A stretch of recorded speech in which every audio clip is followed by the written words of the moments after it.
እነኚህ ልጆች ስለ አሻንጉሊት ወይም ኳስ አይጠይቁም፣ ስለ ፈጣን የውድድር መኪና ካልሆነ በስተቀር።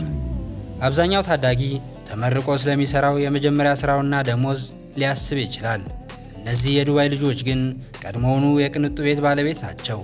የግል አውሮፕላንና ጀልባ በሚሊዮን ዶላር ገዝተዋል። ታዲያ በዚህ አፍላ ዕድሜ የዚህ ሁሉ ሀብታቸው ምንጭ ምን ይመስላችኋል? በዚህ ቪዲዮ የዱባይ ልጆች ቅንጡ ሕይወት አብረን እንቃኛለን። ከኛ ጋር ቆዩ።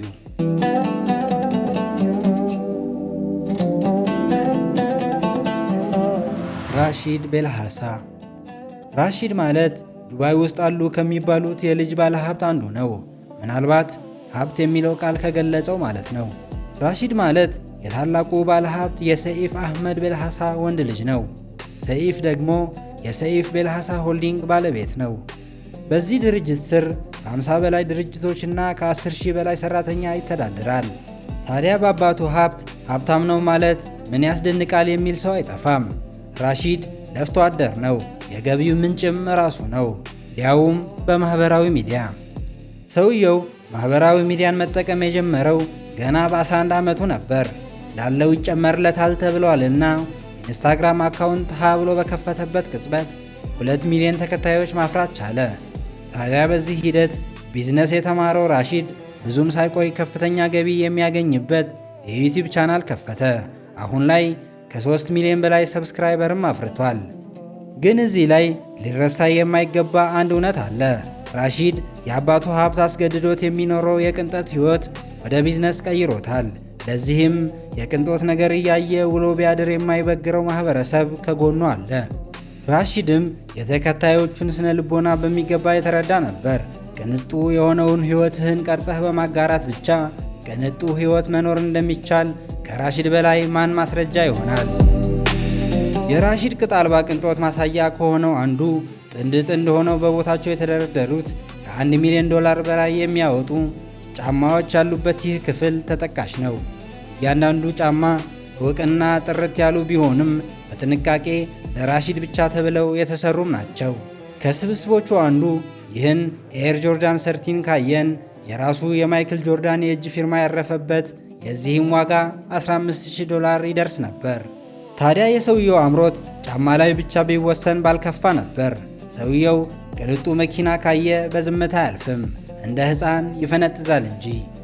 ይህንን ባህሪው የተረዱ ወላጆቹም መኪና ለመንዳት ብቁ ባልሆነበት ዕድሜው ፌራሪ 12 የተባለች ቅንጡ መኪና ለልደቱ ቀን ገዝተው አስረክበውታል። በእነሱ ሀገር ሕግ ከሀብትም በላይ ነውና ገና የ15 ዓመት ልጅ ስለነበር መኪናዋን አይኗን ከማየት ውጪ አማራጭ አልነበረውም። ታዲያ የነጋዴው ልጅ ራሺድ ገቢ የሌለው ንብረት ግቢ ውስጥ እንዳይኖር የፈለገ ይመስላል። መኪናውን ለራሱ ለፌራሪ በ$190,000 ሸጠለት። 2021 ሲገባ ራሺድ መኪና መንዳት የሚችልበት ዕድሜ ላይ ደረሰ። አሁንም ለልደቱ ቀን $312,000 የሚያወጣ ሮልስ ሮይስ መኪና ተሰጠው። እንደተባለው ራሺድ ቁጠባም በጀትም አይገባውም ወይም አያገባውም እና ረዥም የአየር ጉዞ ሲያደርግ ብዙ ወጪ ማውጣትና ልዩ አገልግሎት ማግኘት ያስደስተዋል። በአንድ ወቅት ከዱባይ ኒውዮርክ ለመብረር የአንድ ሰው ትኬት በ$30,000 ገዝቶም ያውቃል። ገንዘብ ከማውጣት የወጣው ገንዘብ ማነስ የሚያስጨንቀው ራሺድ በ2021 የቦክስ ፊልሚያ ለማድረግ ወሰነ። ለዚህም አሜሪካ ድረስ ተጉዞ በአይነቱ ለየት ያለ የጥርስ መከላከያ ለራሱ አሰራ። ታዲያ የዚህ መከላከያ ዋጋ ከመናገር ይልቅ የተሰራበትን ጌጥ ብናወራ ይቀላል።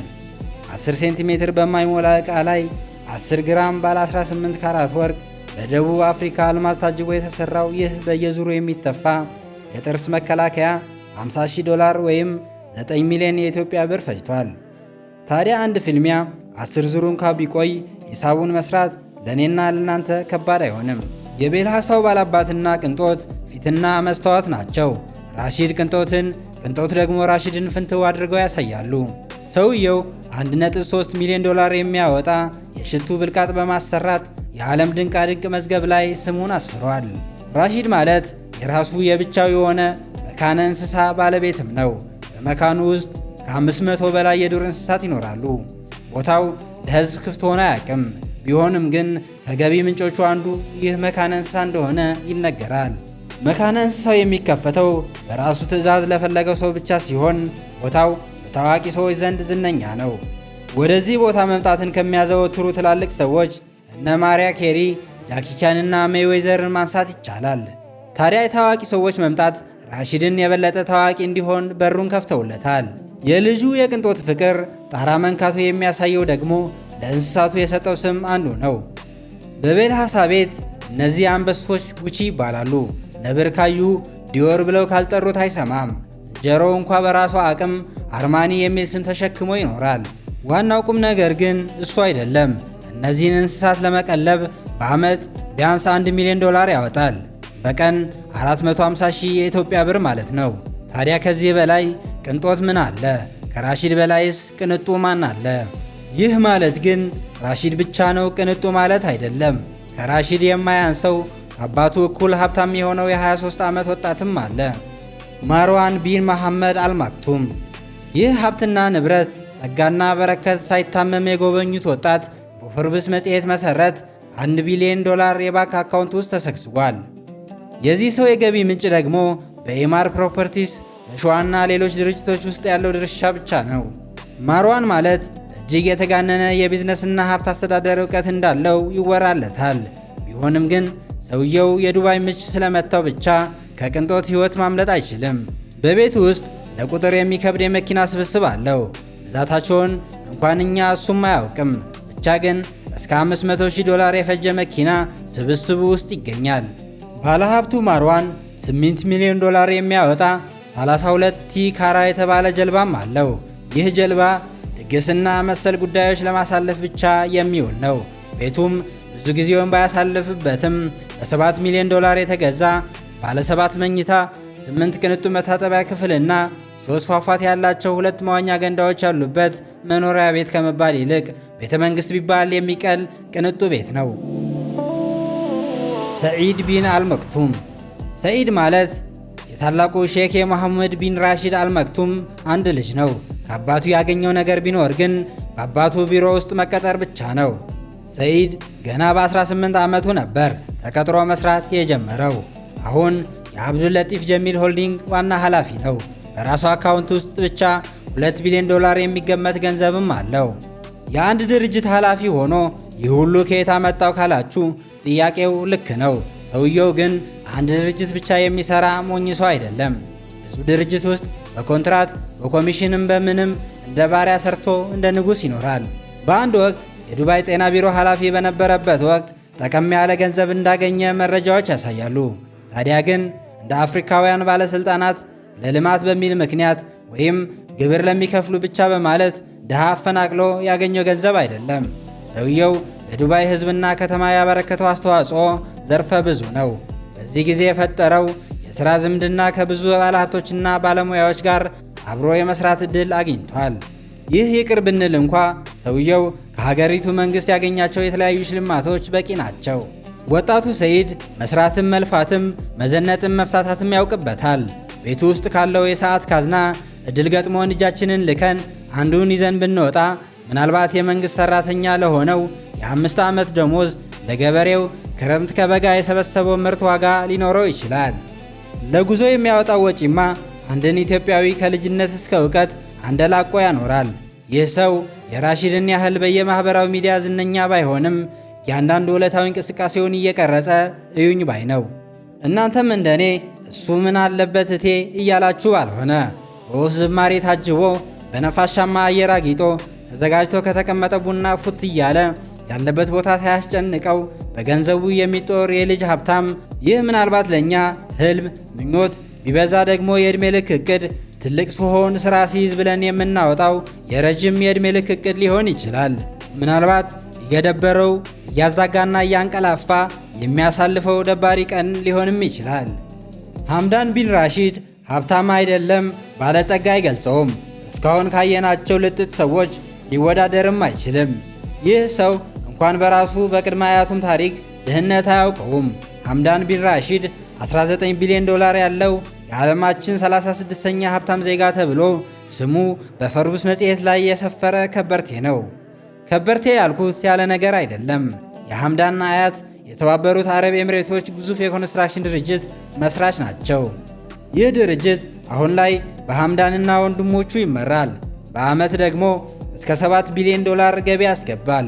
ደግሞ አደራ ይህ ሰው ማጋነን ይችልበታል እንዳትሉኝ፣ አስቡት። የዚህ ድርጅት ዋና ዋና ሸሪኮች የዱባይ አስተዳዳሪው ሼክ መሐሙድ እና የአቡዳቢው አልጋ ወራሽ ሼክ መሐሙድ ቢን ዛይድ አልናህያን ሆነው ድርጅቱ ደግሞ ኮንስትራክሽን ላይ እየሰራ ከዚህ በላይ ገቢ ቢያገኝስ ምኑ ተጋነነ? ሐምዳን ቢን ራሺድ ደፋር ነጋዴም ነው። በአሜሪካና አውሮፓ ሳይቀር ሪል ስቴትና ሆቴሎች አሉት። ሰውየው የቅንጦት ሰለባ የሆነው በዘር ነውና እሱም ቅንጦት ላይ ይቀናጣበታል። ውድ ቤቶቹ፣ መኪኖቹና ጀልባዎቹ፣ ሄሊኮፕተርና መናፈሻውን ካነሳን ለአእምሮአችን ሸክም ማስቀመጥ እንዳይሆንብን ስንል ትተነዋል። የአንድ የእጅ ሰዓቱ ዋጋ ብቻ የባንክን ሂደት ሊያናጋ ይችላል። ይህ ሰው ለስፖርታዊ እንቅስቃሴም ልዩ ፍቅር አለው። የፈረስ ግልቢያ ደግሞ ይበልጥ ይወዳል። የፈረስ ግልቢያ ውድድሮች ላይ ከመሳተፍ አልፎ በራሱ ሙሉ ወጪ የዓለም አቀፍ የፈረስ ውድድር ያዘጋጃል። ሐምዳን ቢን ራሺድ አልመክቱም የሃርቫርድ ዩኒቨርሲቲ ትምህርቱን አቋርጦ ቢዝነስ ውስጥ ገባ። አሁን ህልሙን ይኖራል። የሚያመሰግንበትም የሚመሰገንበትም ሀብትም አካብቷል። ሼክ አብዱላሂ ቢን ሱልጣን አልናህያን። ሼክ አብዱላሂ ወሳኝ የኤምሬቶች የቢዝነስ ሰው ናቸው። አባቱ ሼክ አብዱላሂ የአቡዳቢ ኢንቨስትመንት ባለሥልጣን ዋና ኃላፊ ነበሩ። ቆይተው ደግሞ የተባበሩት አረብ ኤምሬቶች ፕሬዝዳንት የነበሩ ስመጥር ሰው ናቸው። ታዲያ ሚስታቸውም የዋዛ አይደሉም። ሴቲቱ ሼካ ሻምሳህ ቢንት የአቡዳቢው አስተዳዳሪ ልጅ ናቸው። አንቺም ትኩስ እኔም ትኩስ እንዳለ አዝማሪው የእነዚህ ባለሀብትም ባለሥልጣንም ወላጆች ጦስ ለአብዱላሂ ተረፈ። ሼክ አብዱላሂ ቢን ሱልጣን የሥራ ዓለምን የተቀላቀለው በ2011 ሙባድላ በተባለ ድርጅት ውስጥ የፋይናንስ ጥናት ኃላፊ በመሆን ነበር። ታዲያ ሥራ በጀመረ በ6 ዓመት ውስጥ የ500 ሚሊዮን ዶላር ሀብት ማካበት ቻለ። ብዙም ሳይቆይ የዱባዩ ቦሌ ከሚባለው ሰፈር በካሬ 500,000 ዶላር የሚሸጥ ቤት ገዛ። አብዱላሂ ፍጹም የተረጋጋ ሰው ነው። ጉራ አይወድም፣ እዩኝ እዩኝ የሚል ሰውም አይደለም። ቢሆንም ግን በተመረጡ ጨርቆች፣ በተካኑ ዲዛይነሮች የተሰሩት ልብሶቹ፣ በብዙ ያጌጡ ጫማዎቹና ከተማ ሙሉ ሊገዛ የሚችል ዋጋ ያላቸው የእጅ ሰዓቶች አፍ አውጥተው ጮክ በማለት በአንድ ድምፅ ይናገራሉ። ሰውየው ይለያል፣ ሀብታም ነው ይላሉ። አብዱላሂ ከሌሎች ሀብታሞች የሚለይበት አንድ ነገር ግን መረሳት የለበትም። ሰውየው ደሃ ይረዳል፣ ሕመምተኛ ይጠይቃል፣ ለሀገሩም የቻለውን ያህል ያደርጋል። ሰዎች በወጣትነት ዘመናቸው ስለ እግር ኳስ ክለቦች፣ አዲስ ስለወጣው ፊልም እየሞከሩ ከሆነ ደግሞ ስለ ታክሲና የቤት ኪራይ ወጪ ይጨነቃሉ። ለዱባይ ቅምጥል ልጆች ይህ ቅዠት አሊያም ገሃነም ወይም አፍሪካ ውስጥ ብቻ ያለ ታሪክ ሊመስላቸው ይችላል። ምክንያቱም ጠዋት ከአልጋ ሲነቁ ሰውየው ሞቅ ያለ ቡና ወተት ጨምር አምጣልኝ እንጂ ደግሞ እንዳትረሳ ቸኮሌቱን የቤልጂየም አርግልኝ ከማለት ውጪ ቸር ያሳደርከኝ ቸር አውለኝ ለማለት አይደፍሩም። ገንዘባቸው ቸር አውሎ ቸር ያሳድራቸዋል። ምክንያቱም እነሱ የምድር ጌቶች ናቸውና። አያ ቢንት ካሊፋ። ይህች ሴት የዋዛ እንዳትመስላችሁ። ስሟ በራሱ ከፊቱ ልዕልት የሚል ድሪቶ ደርቧል። ልዕልት አያ እናቷ በወሊድ ምክንያት ያጣች ምስኪን ብትሆንም እሱ ሳይደግስ አይጣላም እና ብዙ ሳትቆይ ለንጉሳውያን ቤተሰብ በማድረጎ መልክ ተሰጥታ በድሎት አድጋለች። ልዕልቷ የወረቀት አውሮፕላን አይደለ ድሮን እያበረረች ወረቀት ላይ ሳይሆን አይፓድ ላይ የጫረች እቃቃ አይደለም ለ6 ሰው የቤተሰብ አባል የሚበቃ ምሩ ቤት ተለቆላት ስትጫወት ያደገች ልዕልት ነች። ልዕልት አያ ለየት የምትለው ሀብታም ብቻ ሳትሆን የተማረች ሰው ነች። ከዓለማችን ትላልቅ ዩኒቨርሲቲዎች ከኒውዮርክና ኦክስፎርድ ዩኒቨርሲቲ 2 ዲግሪ ይዛለች። ልዕልት አያ በፎርብስ ዘገባ መሰረት ከ600 ሚሊዮን ዶላር በላይ ሀብት አላት። የተባበሩት አረብ ኤምሬቶች ጠቅላይ ሚኒስትር ልጅ የሆነችው አያ ሀብታቸው በእጥፍ እየጨመረ ካሉት የአረብ ልጆች መካከል አንዷ በመሆን እስካሁን አለች። ይህ ከሀብትም በላይ የሆነው የሀብታሞች ሀብት የአስተዳደር ብቃቱና ታላቅ ርኅራሄ ለእኛም ለእናንተም ያደለን እያልን ዛሬው በዚሁ ልንሰናበት ወደናል። ታዲያ ላይክ፣ ኮሜንትና ሰብስክራይብ እንዳይረሳ። አብራችሁን ስለነበራችሁ ከልብ እናመሰግናለን። ሰላም